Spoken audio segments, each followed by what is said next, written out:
नमस्कार दोस्तों, मैं किस्साबाज वाला लेकर आया हूँ विश्व विख्यात लेखकों की कहानियों का गुच्छा। दोस्तों, अगर हमारी कहानी आपको पसंद आए तो इसे लाइक, सब्सक्राइब और शेयर जरूर करें। तो आइए बिना देर किए शुरू करते हैं आज की कहानी। कहानी का शीर्षक है संदेशा। इसे लिखा है नवतेज सिंह ने। आप तो जानते हो सरदार जी, आज़ादी से पहले का मैं इस रूट पर बस चला रहा हूँ। तब आधे से ज़्यादा राह कच्चा होता था, अब तो आखिर तक पक्की सड़क की बादशाही है। तब शहर से बाहर हुए नहीं और बस, फिर क्या, बिजली का लाटू खत्म। अब ईश्वर की कृपा से सारे रास्ते ही लाटुओं की झिलमिल और कई जगहों पर बम्बों की घूं घूं। और अब तो एक बहुत बढ़िया कानून बन गया है। हमें आदेश हो गया है कि 12 बरस से कम उम्र के लड़के लड़कियों को स्कूल जाते समय या छुट्टी होने पर घर लौटते समय बस में मुफ्त चढ़ाया जाए। हाँ, कई तो शक करते हैं कि यह कानून वोट डालने तक ही लागू है, बाद में कोई नहीं पूछेगा। हाँ सरदार जी, मैं तो एक ज़माने से बालकों को अपनी बस में चढ़ाता रहा हूँ, तब भी जब मेरी सारी रूट पर कसम खाने को एक स्कूल नहीं हुआ करता था। अब तो आज़ादी के बाद ईश्वर की कृपा से बड़े बड़े स्कूल खुल गए हैं। यह बात अलग है कि पढ़ने वालों की गिनती से इन स्कूलों की गिनती बहुत कम है। पर कई ड्राइवर बड़े अड़ियल होते हैं जी, उन्हें अब इस कानून के कारण बच्चे चढ़ाने ही होंगे। मुझे एक बार की बात याद आ रही है। तब अभी यह 2 मील का टुकड़ा कच्चा ही होता था। मुझे मुहर का ताप चढ़ गया। मेरी जगह सुरैन सिंह ड्राइवर आया। शिखर दोपहरी किताबें उठाए बच्चे नंगे पांव तपते रहते, पर वो बाप का बेटा सुरैन सिंह बस ही न रोके। बच्चे भी बड़े शरारती होते हैं। उन्होंने इस कच्चे रास्ते की पुलिया की ईंटें निकाल दी, पर सुरैन सिंह ने आगे के लिए कानों को हाथ लगा लिए और बच्चों को रोज़ बस में चढ़ाने लगा। जिस सुरैन सिंह से अड्डे पर कंट्रोलर सहमत थे, उसको छोटे छोटे बच्चों ने बंदा बना दिया। बगल में बस्ता दबाए नंगे पैरों वाले बालकों को जब बस में बैठा ले तो वह मीठा मीठा आपकी तरफ ताकते हैं। उनके चेहरों पर छाई खुशी देखकर पल भर को ताज़ा ताज़ा हुए चालान का दुख भी बिसर हो जाता है। और यह भी बिसर जाता है कि पहली तारीख कब की चढ़ी हुई है और दफ्तर की ओर से बुलाए जाने का अभी कोई अता पता नहीं।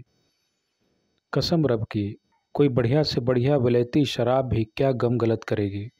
जब से यह नया कानून बना है, बहुत सारे लड़के छुट्टी होने पर नहर के पुल के करीब आम के पेड़ों के नीचे बैठकर बस का इंतजार करते रहते हैं। कोई कोई तो वहीं बैठकर घर के लिए मिले सवाल निकालने लग पड़ता है। कोई घास पर यूं ही टेढ़ा होकर लेट जाता है।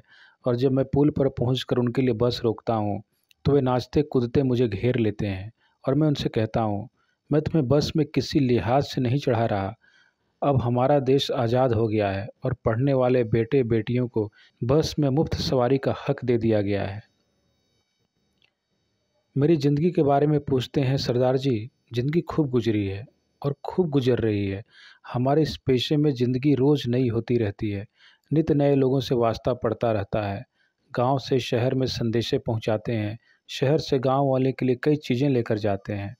इस रूट पर बहुत पुराने समय से चलते होने के कारण संदेशों के आदान प्रदान और चीज़ों के लाने ले जाने की भरमार रहती है। पर मैं भी कभी मना नहीं करता। जरा सी परेशानी से दूसरे का इतना काम हो जाता है और लोगों के चेहरों की सुखद याद रात को इस तरह नींद लाती है कि ऐसा लगता है कि अपने टब्बर से दूर बस की कड़ी छत पर नहीं, बल्कि फूलों के सेज पर सोया हूँ। संदेशों और वस्तुएं पूछते हो सरदार जी। संदेशों और चीज़ों की अनेक किस्में हैं। कोई नतीजे वाले दिन अखबार छिपा कर मंगवाता है, कोई बीमार बीवी के लिए टीके मंगवाता है, किसी के घर में कोई बहुत ऊंची नाक वाला मेहमान आया हुआ होता है जिसकी सेवा के लिए शहर से फल सब्जी मंगवाए बिना गुजारा नहीं होता। कभी शहर के बड़े अस्पताल में किसी का सगा संबंधी दाखिल होता है, उसके लिए घर का दूध पहुंचाना पड़ता है। और फिर गांव की हर मौसम की नियामतें, गन्ने, सरसों का साग, डेले और अन्य बहुत कुछ किसी का किसी के लिए शहर पहुंचाना होता है। शहर वाले अड्डे पर इस गांव के अच्छे हलवाई की दुकान है, उसी के हवाले सब कुछ कर देते हैं। आगे जिसका संदेशा होता है या जिसकी चीज़ होती है वो खुद आकर ले जाता है। आपके जैसे पढ़े लिखे नौजवानों के लिए तो कभी कभार जुड़े सजाए इनको वाली जवान लड़कियों के संदेशे भी ले जाते हैं। जी, आपको मैं नाम नहीं बताता। कबूतरों ने भेद छिपा कर रखने की बड़ी अच्छी परंपरा डाली है। हम ड्राइवर इस परंपरा का उल्लंघन नहीं करते। एक दिन एक बहुत सुंदर सी लड़की शहर के बस अड्डे पर मुझे आपके जैसे गांव के एक अच्छे पढ़े लिखे लड़के के लिए चिट्ठी पकड़ा गई। जब मेरी बस आपके गांव पहुंची, वो लड़का वहां पहले से ही खड़ा था। उसने चिट्ठी लेकर मेरी तरफ इस तरह देखा, मन में उसके लिए 7 स्वर्ग ले आया हूँ। अगली सुबह वो लड़का बस चलने से 10 मिनट पहले ही मेरी बस में आ बैठा। उसके हाथ में सफ़ेद और गुलाबी कमल के फूल थे। इन फूलों जैसे ही चमक उसके मुंह पर भी थी। पहले जब भी वह शहर जाता था, दौड़ते भागते हुए ही बस पकड़ता था और खिंचा खिंचा सा होता था। आज जैसा उसका चेहरा चमकता दमकता पहले कभी नहीं देखा था। मेरी बस में इतने बरस हजारों मुसाफिर चढ़े उतरे होंगे, चीज़ें आई गई होंगी, पर इससे चेहरे वाला कभी कोई चढ़ा नहीं था।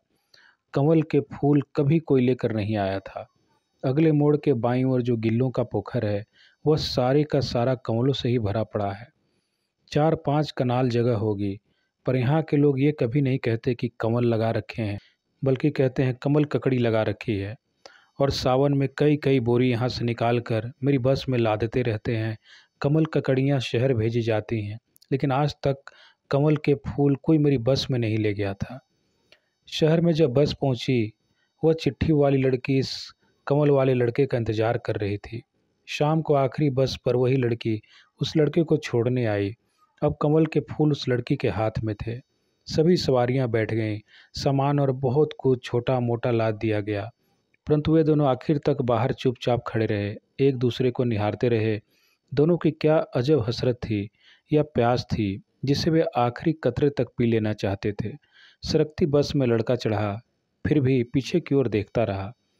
कविता हमें कहाँ आती है लिखनी जी?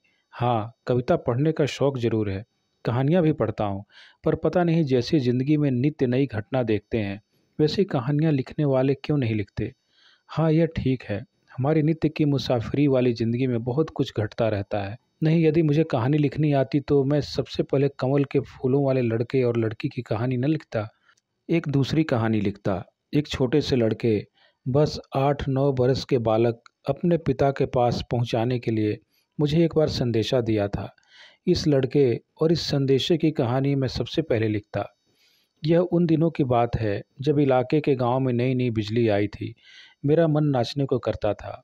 बिजली, मेरे लोगों के लिए रोशनी, पर लोग मेरी तरह नाच क्यों नहीं रहे, यह मेरी समझ से बाहर था। इन्हीं दिनों एक दिन नहर के पुल के पास से गुजरते हुए मैंने बस रोकी तो एक 8-9 बरस का बालक मुझे अपने पिता के लिए एक संदेशा दे गया। अपनी ज़िंदगी में यही एक संदेशा शायद मैं पूरा नहीं कर सका था। यह बात नहीं कि यह मुझे याद नहीं रहा था, याद तो मुझे तब भी होगा जिस घड़ी मैं इस दुनिया से विदा हो रहा हूँगा। और सब कुछ भले ही भूल जाएं, वे कमल के फूल भी बेशक भूल जाऊं, परंतु इस संदेशे की कसक सदैव जिंदा रहेगी। दरअसल इस पूरे संदेशे को पचाने का साहस ही मुझ में नहीं हुआ था। हाँ, तो मैं कह रहा था, यह उन दिनों की बात है जब नई नई बिजली हमारे इलाके के गाँव में आई थी। आपको याद होगा, हमारे गांव के अड्डे पर बिजली के एक ठेकेदार ने दुकान खोली थी। ठेकेदार मिस्त्री के पास नरैना काम किया करता था। उसी नरैने के पुत्र ने यह संदेशा मुझे दिया था। नरैने का गांव नहर के साथ लगता है। आपके गांव में तो वह रिजक का मारा आया हुआ था। हाँ, नरैने के पुत्र ने जो संदेशा मुझे दिया था वही मैं आपको बताने जा रहा था। नहर के पुल के पास जब मैंने बस को रोका तो यह बालक मेरे पास आया और बोला, भाजी, मेरे बापू को आप जानते हो ना? उसने इतने सहज भाव से मुझसे पूछा, मानो वह बापू की पीछे छूट गई कोई वस्तु उस तक पहुंचाने के लिए मुझे देने आया हो। फिर उसने कहा, जहां आखिर में आपकी बस जाकर खड़ी होती है, वहीं बिजली की एक दुकान पर मेरा बापू काम सीखता है। दुकान तो इस वक्त बंद होगी, पर रात में वह सोता भी दुकान में ही है। अब भाजी उसको कह देना कि मेरी माँ कहती थी, आज भी हम आटा उधार लेकर आए हैं। वह बालक तो जैसे आया था वैसे ही सहज स्वभाव से लौट गया। पर मैं पूरे रास्ते सोचता रहा, अगर बिजली का काम सीखने वाले इस नारायण के घर कोई दानी अपने पल्ले से बिजली का लाटू भी लगवा दे तो नारायण के लिए यह रोशनी किस काम की? उधार लिया आटा गूंथती अपनी बीवी, और कुछ दिन बाद की खाली परात, और अपने पुत्र का भूखा प्यासा मुंह देखने के लिए बिजली के लाटू की क्या ज़रूरत थी? बिजली आ गई है, बड़ा अच्छा हुआ है सरदार जी, पर रोशनी होने में अभी देर है। धन्यवाद।